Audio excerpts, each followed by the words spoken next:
So in the early hours of Tuesday, someone dropped into the yard. Yes, there he is. So first knew about this when we found a few broken pots and stuff, so I started looking through the video, and this was the first thing that I found. Yeah. Now, scary as it was, well, I'll come back to that. I pulled the video off all the different channels, and around 20 to 3 in the morning, this guy had either been kicked out of or refused entry to, or had left of his own accord, the Forge nightclub at the end of Effingham Road there, and he'd found his way up here. I'm not sure why. I mean, I'm guessing by the look of this, he just wanted to relieve himself or have a quick jodrell. Who knows? So skip through this, but what happened next was absolutely astonishing. This was just, he sticks his head through the bars in the gate and then pushes his body through. That's just bonkers. Those bars on that gate are 6 inches wide, or the gap is 6 inches wide. Absolutely mad. He then goes for a little stroll around our neighbour's yard. Now the timing on this is an hour out because I didn't put the clock back, but so he goes a little wander around. Just show that bit again where he gets through. It just slips through, and then he comes back a few times and wanders about. And he thinks, how did I get in here? Here's a little look. That's not right. Get in this way. Goes for another wander around. Comes back, has another look. No, the bars are still there, mate. So does this for a few minutes, probably about 15 minutes in all. What am I going to do? Look, those bars. I couldn't have got through there, could I? Oh no, it's mad, mate. So confused. How did I get in here? So then he decides, he jumps on a container in the neighbour's yard and then jumps across onto our wall and then onto our roof, and oops. And now, bearing in mind, that's 10 foot onto concrete. Now, I'm going to show this in real time. Bearing in mind, after we noticed the broken pots, this was the first bit of video that I'd watched, first video I'd seen that had come up. And I'm thinking the worst, obviously. 10 foot onto solid concrete. He's not moving much.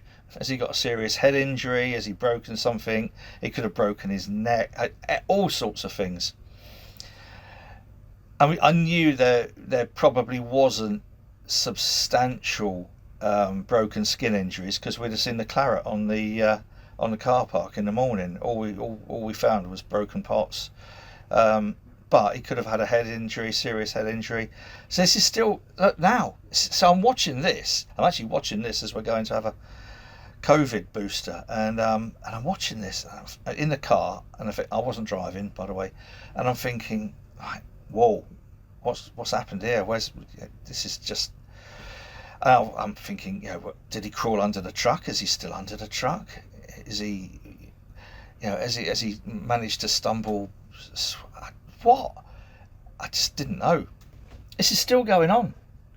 So it's taken a minute and a half, about 90 seconds, something like 90 seconds, for him to recover enough just to sort of work out where he is. And so he manages to get up. And I'm thinking, like, how on earth has he managed to do that?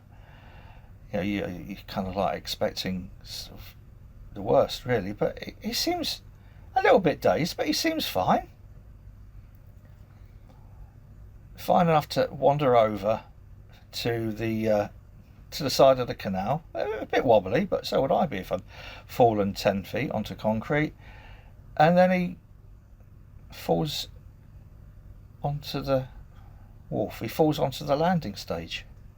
So that's about another 4 foot.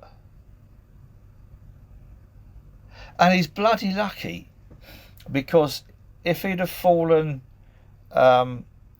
the other way, if he'd have fallen to the right instead of the left, he'd have been in the canal, and I doubt he would have got out. But he's still not hurt. He's still not hurt. And incredibly, through all of that, through both of those falls or whatever, he's still clinging on to his phone.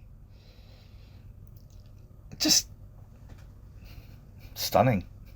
So he sort of wanders around in the yard a little bit, trying to work out how he's going to get back into the neighbour's yard.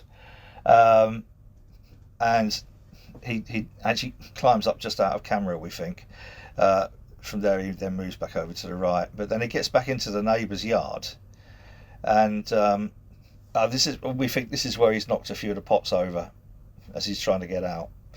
And then he just emerges completely unharmed. How about that? It's just... So this whole incident, I guess, has taken about half an hour. He's not well. I mean, he's either drugged, drunk, or he's been spiked. All of those, but he doesn't know what's going on, does he? For some reason, he's turned up. It might just be doing video. I don't know, but he's certainly not sober. So I don't know whether he was refused entry or kicked out of, or was trying to find, or was left early. The Forge nightclub, who knows? Now, when I first watched that first bit of video, all I did was phone the police and said, I'm really worried that he's collapsed somewhere or fallen in the canal, or I didn't want sort of like a couple of weeks down the line for the neighbours to find a body behind one of their containers. So I called the police, and then as they've phoned me back, which is what happens these days, I saw the video of him emerging okay. So anyway, there we go. He seems to find his powers and whatever. Yeah. But were I to so that's it. Were I to pass a comment on this, I'd just say he's lucky not to have lost his life. That's it. Drink responsibly, guys.